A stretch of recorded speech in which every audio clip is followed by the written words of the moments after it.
Hey, honey, what do you want for dinner tonight? I don't know. What do you want? Well, I was thinking maybe something light, maybe like grilled chicken or vegetables. Or we could order pizza. Pizza again? We had pizza 2 days ago. Okay, what about burgers and fries?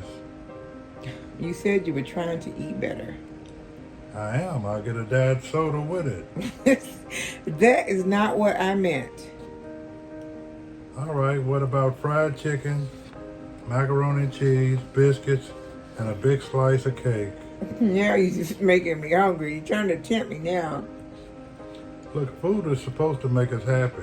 Yeah, but food can also make us tired, sluggish, and unhealthy if we're not careful. You might have a point. You know, I was reading something today that made me think differently about how we treat our bodies. Oh, yeah, what was that? It said that our bodies are supposed to be a living sacrifice. Welcome to We Are Every Woman, the podcast. Today we are talking about the body as a living sacrifice. There's a part one and a part two. Now let's talk about Romans 12:1, what it tells us. To present our bodies as a living sacrifice, holy and acceptable to God. This is our true worship. Taking care of your body through proper eating and exercise is not vanity. It is worship. Before every meal or snack, we should pause and ask, Lord, does this choice honor you? 1 Corinthians 10:31 reminds us that whether we eat or drink, we are to do it all for the glory of God.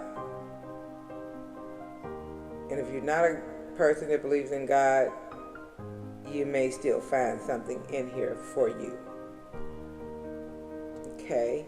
Modern processed foods are engineered to stimulate dopamine responses in the brain, which can make them difficult to resist.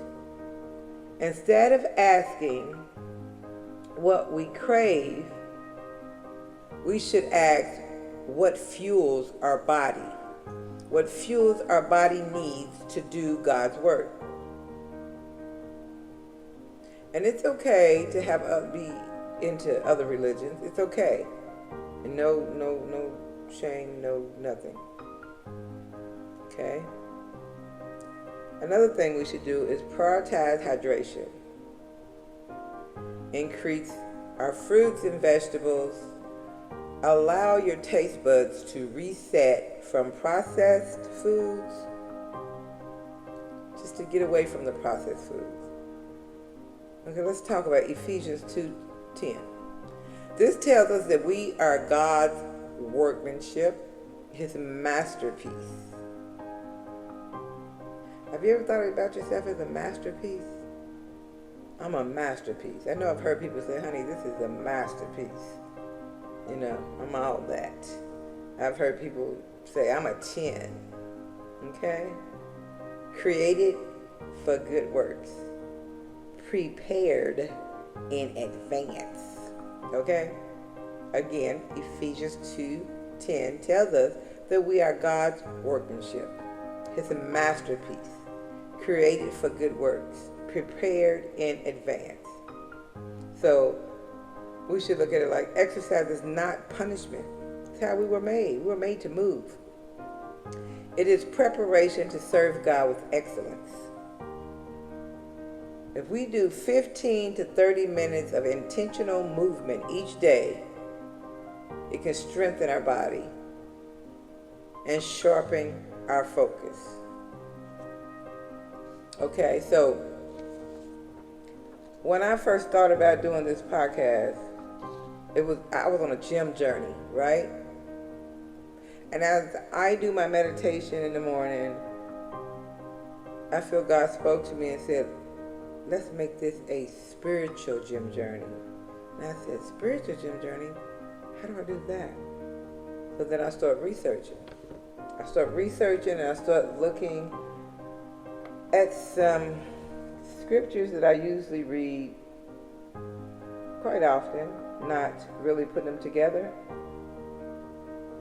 But when we connect surrender, stewardship, purpose, we move from dieting to lifestyle transformation rooted in biblical truth. Your body is not your enemy. It is your instrument.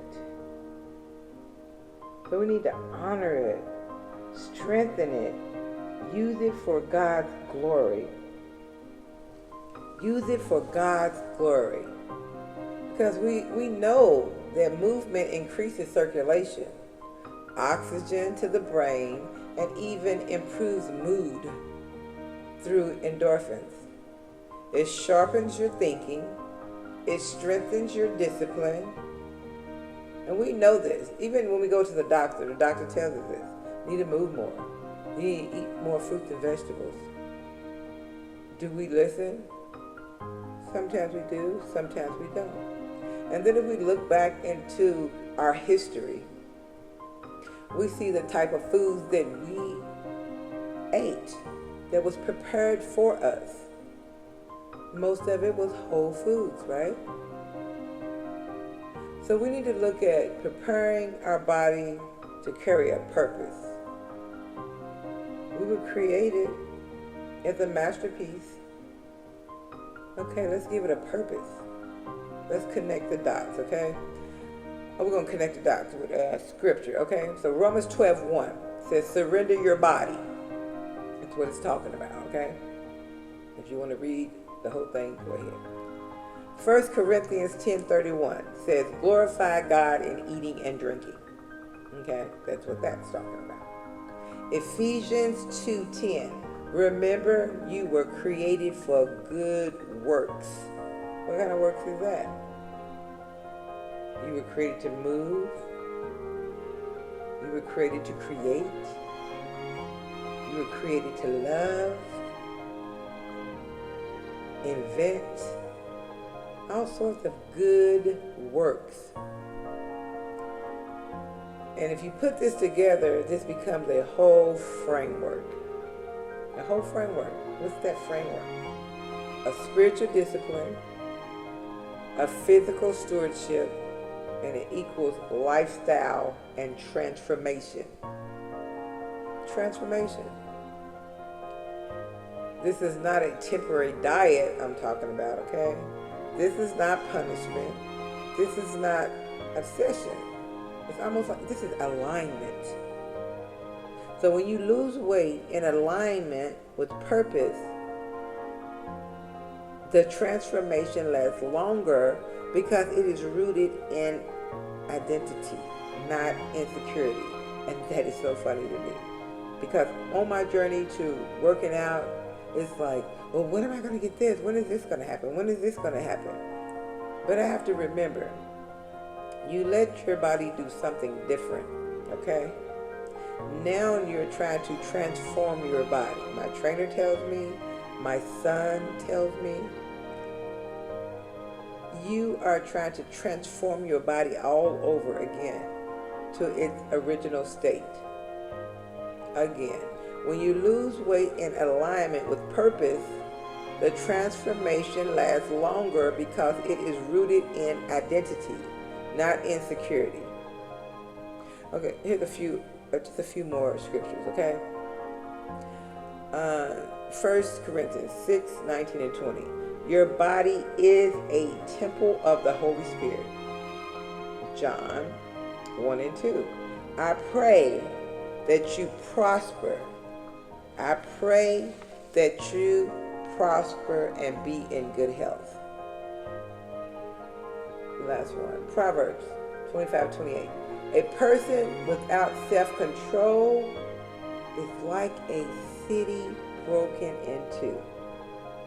So, if you have no self-control, it's like you're just broken, out of control. But self-control is spiritual strength. You can control it. And when you get out of control, you know where to go. It's spiritual strength. Okay, so let's think about some things that we can do. Okay, for one, we can pray before meals. That's going to set the pace. We can drink water before coffee. We can add one extra vegetable a day. We can move intentionally for 20 minutes. Dance, walk, whatever you want to do. Does this help me fulfill my purpose is what we can ask.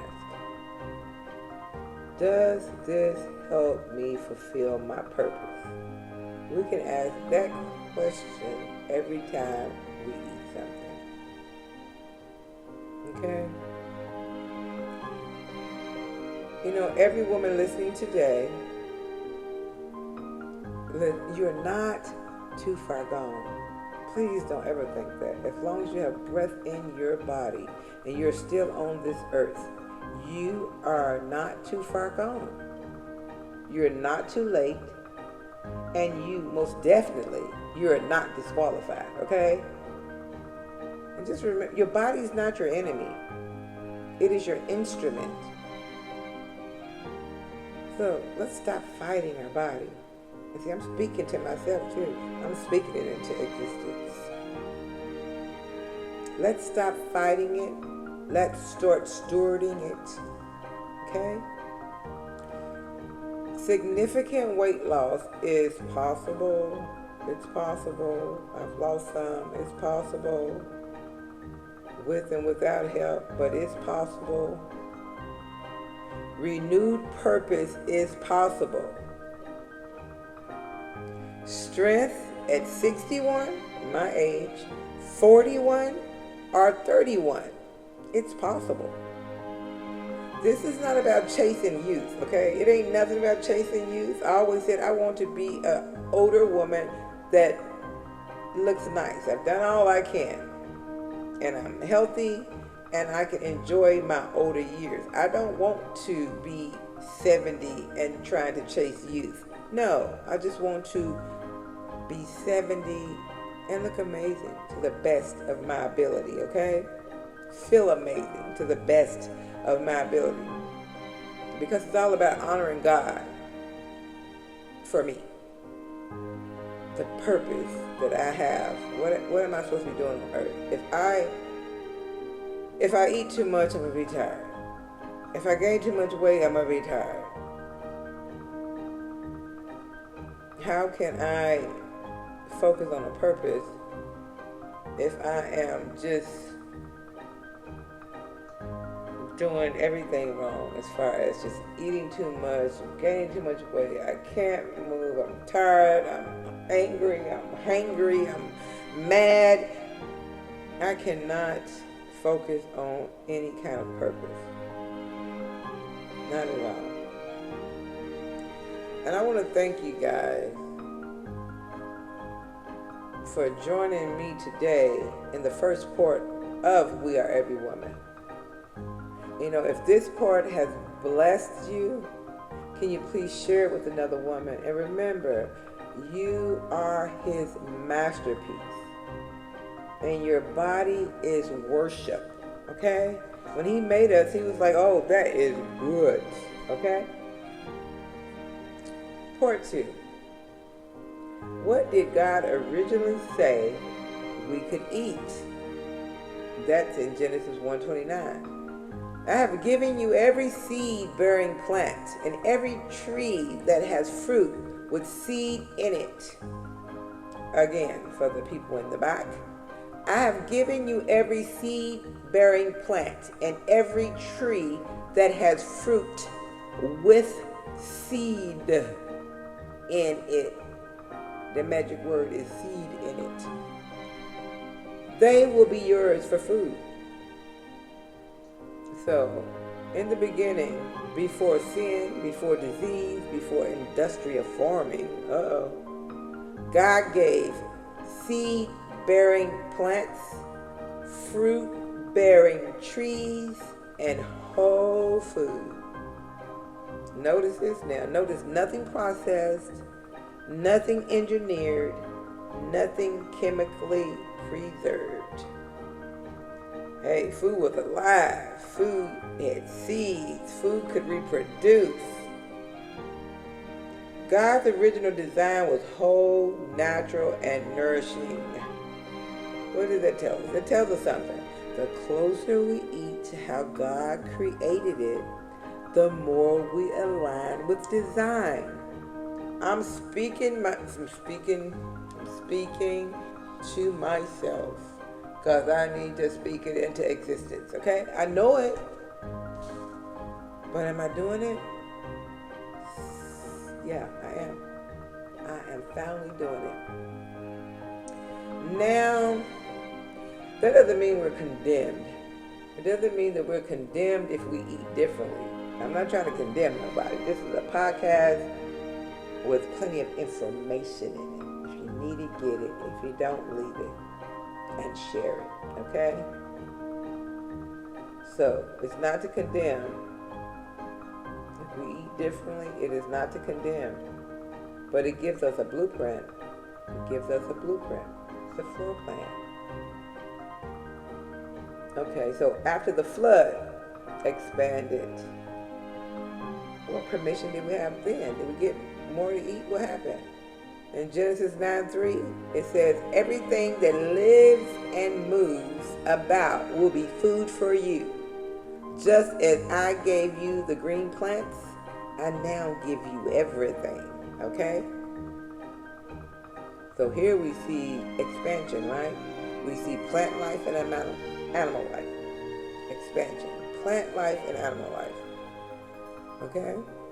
But even then food was still, what was it? It was fresh, right? It wasn't chemically altered, right? It wasn't ultra processed, was it? Was it engineered for addiction? No, I don't think so. Okay? God gave provision.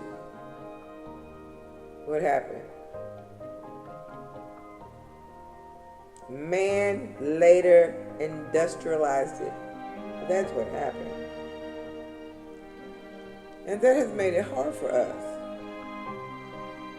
Okay, so now here's where it's not all of our fault, okay? Not all of this is our fault. You know why? You know why it's not all our fault? For the simple reason. Listen to this now. For the love of money is a root of all kinds of evil. You get it? For the love of money. Not money, but for the love of money is a root of all kinds of evil. Notice it doesn't say money. It says the love of money, right? You hear that? So in modern systems, if you don't realize this, food is engineered for shelf life, not lifespan. Crops are grown for profit, not nutrition density, okay? Sugar is added to increase sales. I'm learning something now. You learning something? Additives stimulate dopamine to keep consumers buying. What is dopamine? Makes you happy. Highly processed foods are designed to hit the bliss point of sugar, fat, and salt. Right? That highly processed food, hey, it's designed to hit the bliss point of sugar, fat, and salt to override your fullness signals. I'm full, but I want another cheeseburger from Burger King. Nope, I ain't got nothing bad to say with Burger King. I just use that. But yeah, it overrides the fullness signals. It's made to create processed foods. Create, then you repeat, you purchase it, and you purchase it again. So that behavior is create, repeat, purchasing, and behavior. Create, repeat, purchasing behavior. Create, repeat, purchasing behavior. But you know what? That's not weakness. That's not weakness. I don't give a care. That's not weakness. That's marketing, psychology, and food science. See, they smart out there. They know how to make some money. That's marketing, psychology, and food science. If you go to another country, totally different. My next podcast, maybe not the next, I'm going to do a podcast on different countries and their food, what they're allowed to serve. So when someone struggles, you guys, it is not simply a lack of discipline. They are fighting design against design. The design of the human body that God designed against the design of man. God designed the body for whole nourishment, okay? Corporations design products for profit. For profit. So the tension is real. The tension is real. Because we were created good. You know, when God created us, He said, all good, it's good. So we need to get back to restoring our identity. To restore our identity. Okay, so in Genesis 1:31 it says, God saw all that He made and it was very good. He was proud. He said, very good. Yes. Not acceptable. Not average, but very good. Your body was created good. It was created good. It was designed to heal. Was designed to regulate.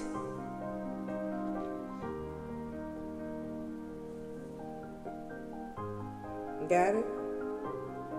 It was designed to move. And you know what? It was designed with intelligence. Wow. Good, designed to heal, regulate, designed to move, designed with intelligence. You are not a mistake.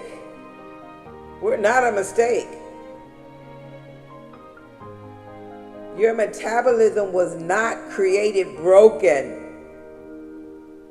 Your hunger cues were not designed defective. Many issues today are environmental. It's not the original design. How many of you know that out there? Does anybody know that? Yeah. Many issues today are environmental. It's not original. If you didn't know, you know now. If you need more research, go look it up. Okay.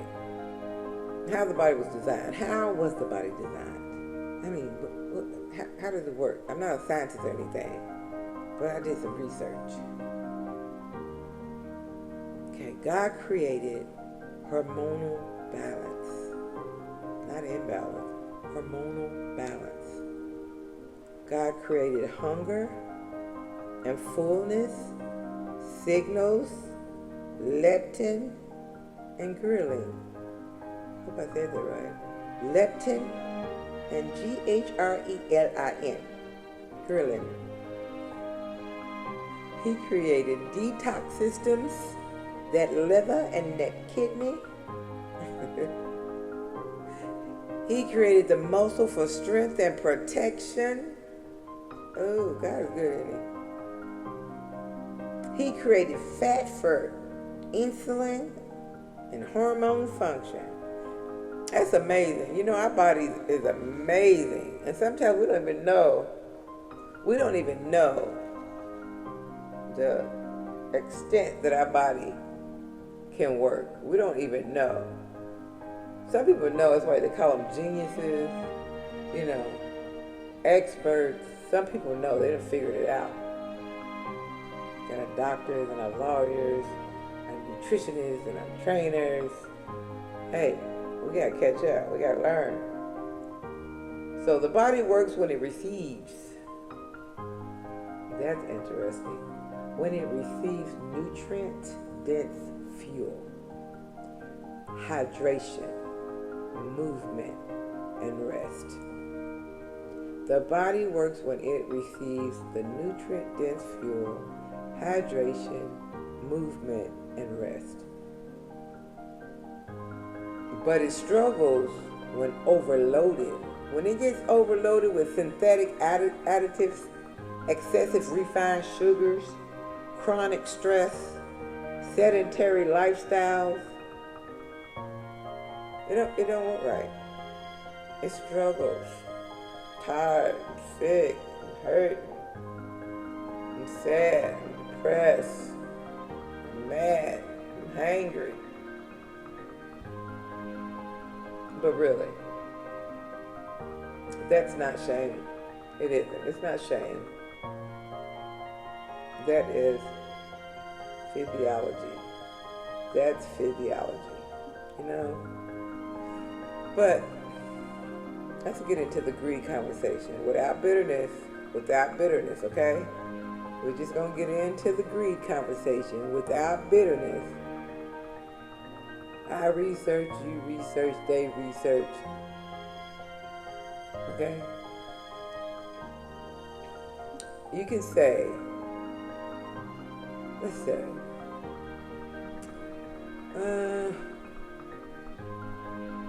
some of what we're battling is not personal failure, okay? It is systematic, profit-driven food design. Wow. It's crazy if you think about it. But some of what we're battling is not personal failure. It is, what is it? It's systematic, profit-driven food design. You hear that, y'all? I know, it's crazy. When profit becomes priority, when you put profit as a priority, what happens? Portion sizes increase, ingredients get cheaper, nutrients decrease, addictions increase.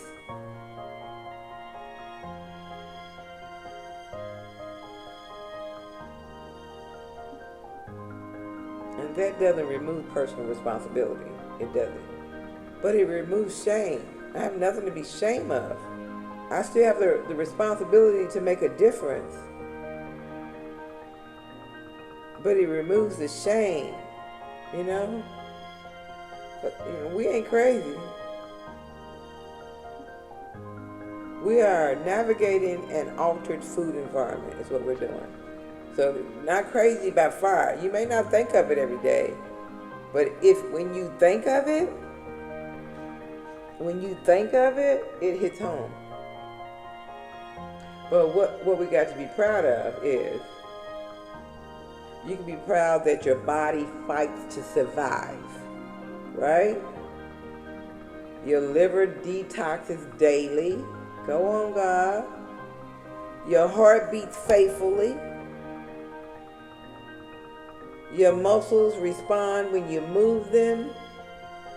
Your brain rewires when you change habits. Hey, now that's what we need. God knew what we needed. He said, okay, I know what's going to happen. I'm going to make the body fight to survive. I'm going to make the liver detox daily. I'm going to make the heart beat faithfully.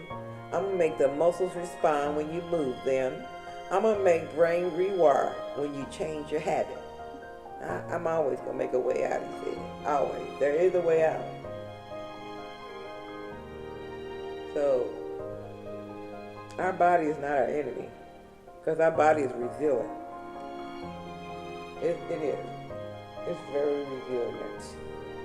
Our body is not our enemy. It is resilient. And it is still very good. God said very good. despite. He made us very good. Okay? Okay, so that brings me to almost the closing of this podcast. The closing. So, if you want to look up something that has to do with original plant design, you can look in Genesis 1:29, expanded provision, Genesis 9:3. You were created very good, Genesis 1:31. Just some references. The love of money and modern distortion, The love of money and modern distortion. That's in 1 Timothy 6:10. Okay? That's going to remove the shame. Reclaim stewardship. Okay? We was left with some information now. So remember this. We're not dieting. We are returning to design. Okay? The original. We're not dieting. We are returning to design. Restoring honor to what God called very, very good. If this has blessed you, share it with another woman. And remember, you are His masterpiece. And your body is worship. This has been We Are Every Woman, the podcast by Ruth.